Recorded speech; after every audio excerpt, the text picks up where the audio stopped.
Hi everyone, and welcome back to the channel. My name is Brittany of BrittanyJJones.com. If this is your first time tuning in, welcome to the channel. I hope that you will like what you see and subscribe below for more. Today is Thursday. It is Thursday, May 29th, and it is 8:13 a.m. But I just got up and I looked at my calendar and I realized today is normally the day where I would go live for my Sewing 30 Live at 12 p.m. Eastern Standard Time here on YouTube. But two of our boys have dentist appointments this morning, and I feel like I could probably rush back and get here in time for the live, but it's raining outside, and I don't want to risk it. So I'm going to upload this video for you all to enjoy, and then Lord's will next week we'll be back on our regular schedule. But definitely make sure that you are subscribed to the channel because it is the summertime and the children have all the things, apparently. All the things have been scheduled, all the camps. Yeah, so today I'm going to be walking you through how I added a little coverage panel to McCall's 8557.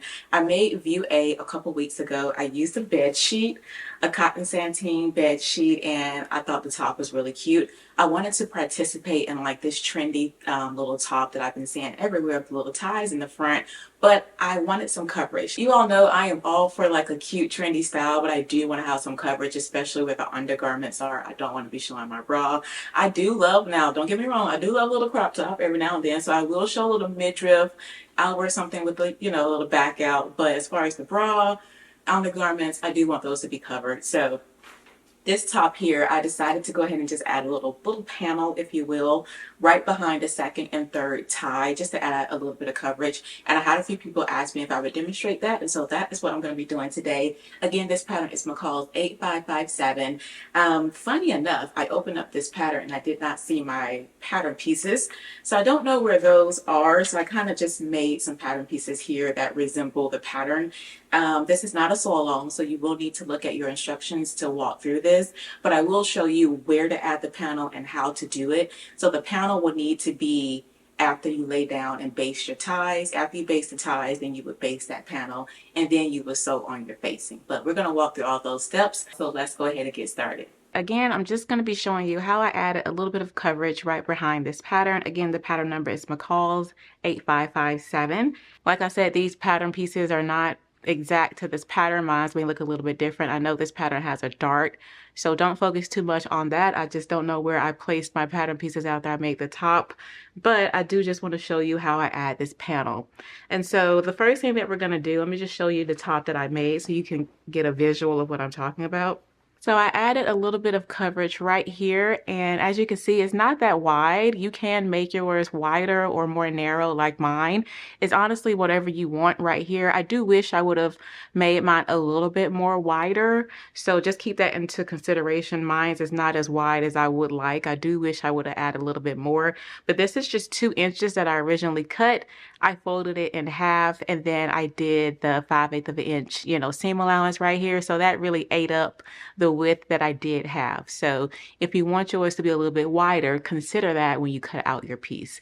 And so again, we're just going to be adding a little bit of coverage right here, and I put mine behind the second and third tie. You can choose to make yours shorter, so it's right here.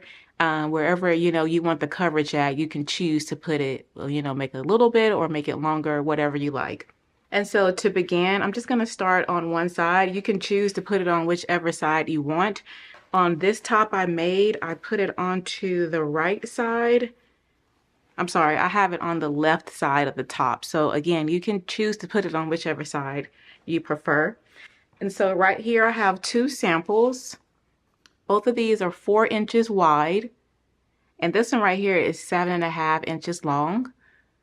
Once you fold it in half, it'll be 2 inches, still 7.5 inches long, but once you open it out on the fold, then it's 4 inches.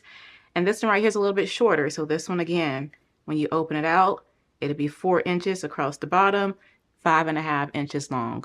These are measurements that you can play around with. Again, if you want yours to be a little wider, you can do that. If you want to be a little bit more narrow, you can do that.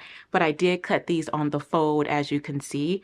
And then again, if you want it longer or shorter, you can play around with that. Go ahead and cut out a piece to whatever measurement you like. And then I did fuse interfacing to that.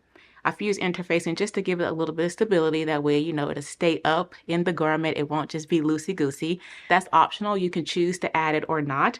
But once you have your piece ready to be sewn, You go ahead and fold it so that it's right sides facing. I want to use a shorter one here. Go ahead and fold it so it is right sides facing. And then I am going to place the pin here on the short ends of this little piece that we're going to be adding for coverage. And then we can stitch across the top at whatever seam allowance you like. Now, since this is a piece that you are making and cutting, you could add a 1/2 inch seam allowance. You can do a 1/4 inch. You can do 5/8 of an inch, whatever have you. I'm going to stitch across this using a 1/2 inch seam allowance, back stitching at the beginning and at the end. And again, we're just stitching right here along these short ends. Let's go ahead and do that now.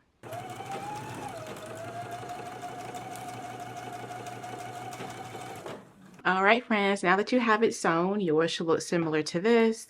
We can go ahead and trim the corners and the seam allowance down on it.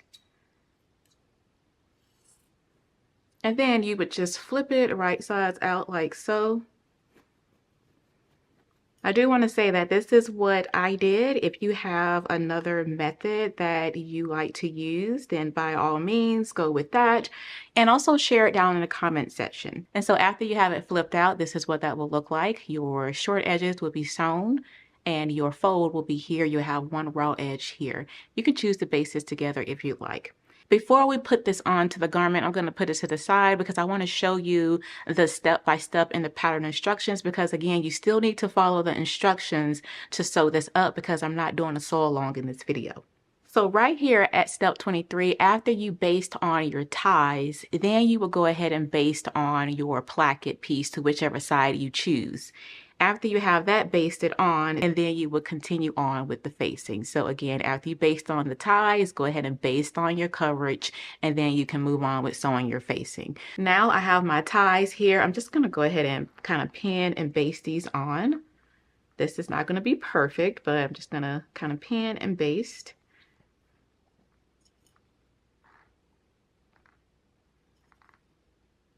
All right, now you can go ahead and baste your ties in place.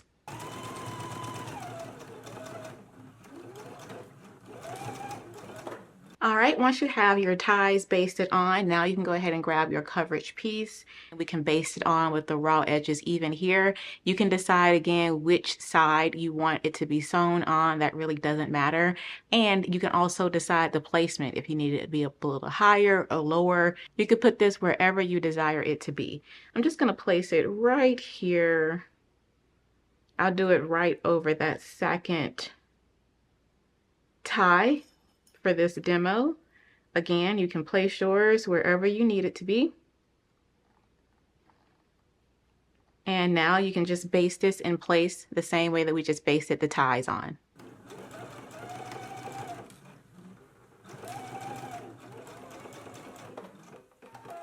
All right, friends, now that we have it basted, I'm gonna just clean up my threads here. All right, and just to reiterate, please make sure that you are following the directions in your pattern, because by the time you get to this step, you should have your shoulder seams sewn onto your back here. The front and back shoulder seams, they should be sewn together.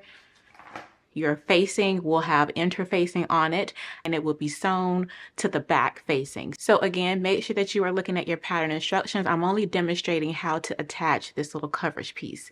But now that we're getting ready to attach the facing, you want to make sure that you have your shoulder seams already sewn and your front and back facing sewn and interfaced. So with right sides facing, we're just going to lay this like so. So you would be laying your facing over the front. And of course, it would be going around the back as well. You would match that up, and now we can just pin this in place. Right sides facing. Pin the other side the same exact way, and then we will stitch this using a 5/8 of an inch seam allowance. All right, after you have them sewn, let's go ahead and trim our seams. Go ahead and trim your seam like so, and then you can do some understitching. I'm not going to do understitching on this one just for the sake of the demo. I'm just going to turn this one in and give it a press. But you do want to do understitching on your facing as far as you could go. On this one though, I did do some understitching because I want you to see just how that's going to turn out with this coverage that we added. So go ahead and again do understitching as far as you can go. As you can see, I'm not able to get all the way up here toward the end. Just go as far as you can go with your understitching around the neckline as well. Flip everything out, and then let's give it a press. After you have it sewn, your piece here would look like this. It would be really nice and clean in the seam. And so this is what it looks like. And now all you have to do is go ahead and tie your ties.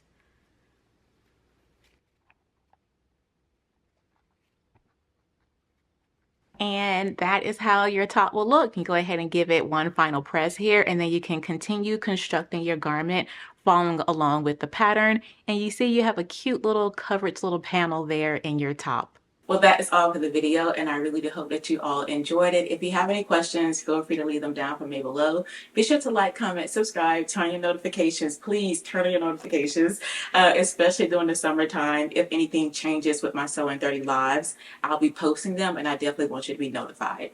Until next time, blessings, everyone. Bye.